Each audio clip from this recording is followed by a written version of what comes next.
it got even funnier with Trump's like ongoing multi-week hissy fit, because Arizona was recently one of the states that certified the election results. Doesn't mean that they like that Trump lost. A lot of these, like in this case, are controlled by Republicans, but they do have to accept reality. And it got sort of funny. So I want to play you a video. This is of Governor Ducey during the certification, and you might be able to catch an interesting sound in the background.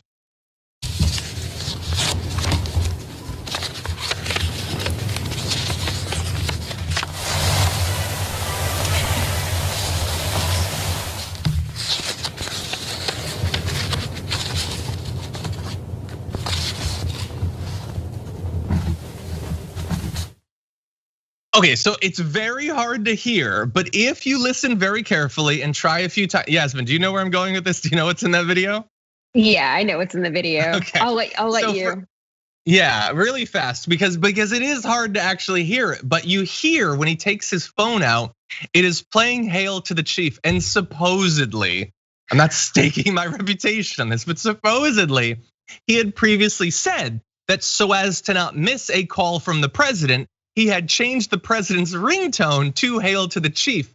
And so it seems like, as happened in other states, I believe this happened in Michigan, where Trump called them up to talk during the certification, and he talked during the certification, it's all on video, that he tried to call Ducey, and Ducey just sent him the voicemail, which I just love. Although if I was Ducey, I'd be worried for my life right now. Yeah, I mean, good for him for sending the president to voicemail.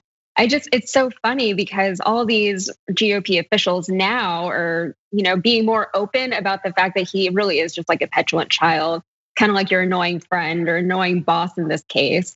And he calls and you're just like, oh God, I can't deal with this guy right now. So maybe there's some hope that there are still some adults in the room who are willing to take a step against Trump. One could argue very easily, I would say, that it's too little too late, but at least it's something at this point.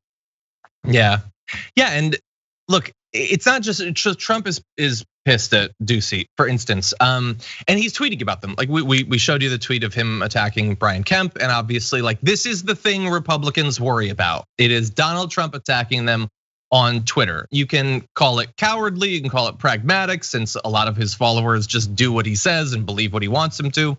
But this is what they're worried about. But he's also retweeting people. So he retweeted Paul Sizpula, I guess, who says, why is Doug Ducey still pretending he's a member of the Republican Party after he just certified fraudulent election results in Arizona that disenfranchised millions of Republicans? And then he did the Charlie Kirk thing where he put a thinking face so that you'll think that he did. But anyway, yeah, so now Doug Ducey, according to Trump's retweet, and technically retweets are not endorsements, although we all know that they really are. Ducey isn't really a Republican anymore because he certified the election results. Brian Kemp, presumably not a Republican anymore. There's a lot of Republicans who just think they're Republicans, according to the leader of the Republican Party at this point. Yeah, it's always kind of interesting to dictate to somebody else what they believe or don't believe in, actually. It's kind of a weird thing to start off with. But then, I mean, Ducey and Kemp, both of them were very Trump supportery governors. So it is a stretch to all of a sudden be like, oh, they're not really Republicans, when just, a few weeks ago, they were some of his biggest surrogates. And then on top of that, with Ducey, this whole election issue has kind of brought to my attention just the fallibility of human error, how easy it is to overturn the entire system just if somebody decides to not do their job properly or at all, as we also have seen. And I don't know what that means for elections going forward. It feels very archaic and obsolete to me that we're still hand counting ballots or even submitting paper ballots. But I mean, that gets into a whole lot of other issues with, election security and things like that. But it doesn't inspire a lot of confidence as far as election security going forward. Yeah, and look, I personally think that we can have it both ways. I guess we can make sure that we have the hard copy so that we have a paper trail, but we could also provide a long enough period of voting beforehand and allowing the votes to be counted before the election, even if it's just an early count that could potentially be amended if somebody changes their vote or something, so that we're not waiting a long time and we can give them the resources to do it expeditiously. I think that we could do that. We've chosen not to as a country, or at least one party. To be clear also, there are a lot of ways to ensure election security and better elections. It's just a matter of whether or not they're actually going to do them.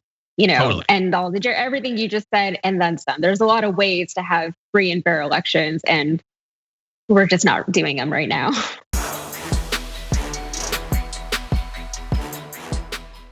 For more political news breakdowns, interviews, stories of activism, and me trying my hardest to care about the occasional big celebrity news story, subscribe to our YouTube channel at youtube.com/thedamagereport.